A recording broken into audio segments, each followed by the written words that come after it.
The road to the 2024 election is getting shorter and shorter. This coming weekend, South Carolina will vote in the Republican presidential primary. The latest in the showdown between former President Trump and former South Carolina Governor Nikki Haley. Trump is still polling ahead of Haley, but there are so many factors still at play. Here to break it down for us is ABC senior White House correspondent Selina Wang. Thanks so much for being with us, Selina. Good to see you. Hey, good to see you guys. So let's just dive right into this. How significant is the South Carolina primary?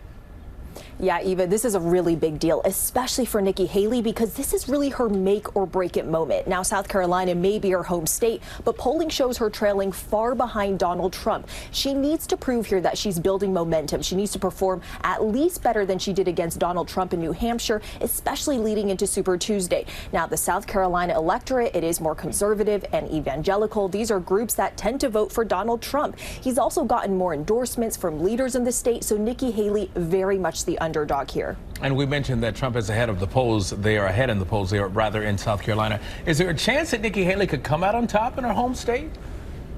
Yeah, well, look, I mean, this is very much a long shot, and I just want to give you a look at the polling here. According to 538, Trump is at 63% in South Carolina, with Haley coming in at just 31%.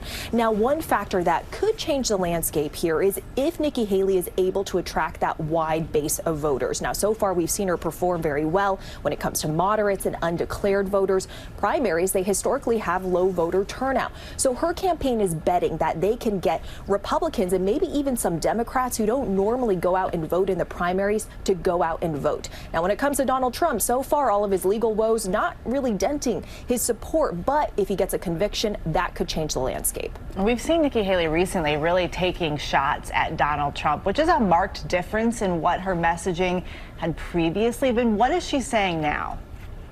Yeah, Eva, you're right. She is going after Donald Trump harder than ever. She is attacking his character, his mental fitness, calling him old, unhinged, and ineffective. We've seen her go after him particularly hard about spending more time in the courtroom than in the campaign trail.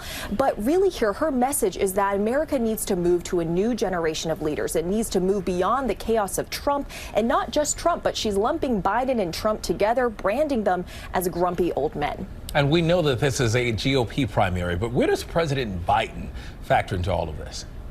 Yeah, DeMarco, there are some interesting factors going on here. So polling consistently shows that Biden would actually do better going up against Trump than he would going up against Nikki Haley. So that's why you've seen some Democratic strategists say that it is more favorable for Biden that Trump is polling better. And you've seen so much of the Biden campaign focus specifically on going after Donald Trump and the threat that he specifically poses to American democracy, to American freedoms. Now, another really interesting factor here is that as we've seen Haley go harder against Trump, well, the Biden campaign, they've actually been promoting those interviews where Haley is attacking Trump for his disrespect to American service members or his comments on NATO, and they're amplifying her comments about Trump being unhinged.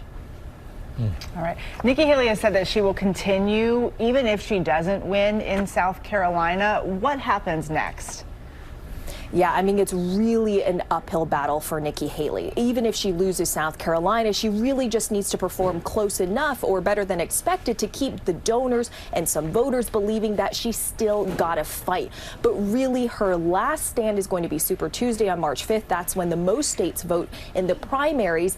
If she doesn't perform well there, well, it is really hard to see what her path forward is, Eva. Yeah, because you have to make the math, right? ABC senior White House correspondent Selina Wang, thank you so much for being with us. Good to see you, friend. Well, hey there, GMA fans. Robin Roberts here. Thanks for checking out our YouTube channel. Lots of great stuff here. So go on, click the subscribe button right over here to get more of awesome videos and content from GMA every day, anytime. We thank you for watching, and we'll see you in the morning on GMA.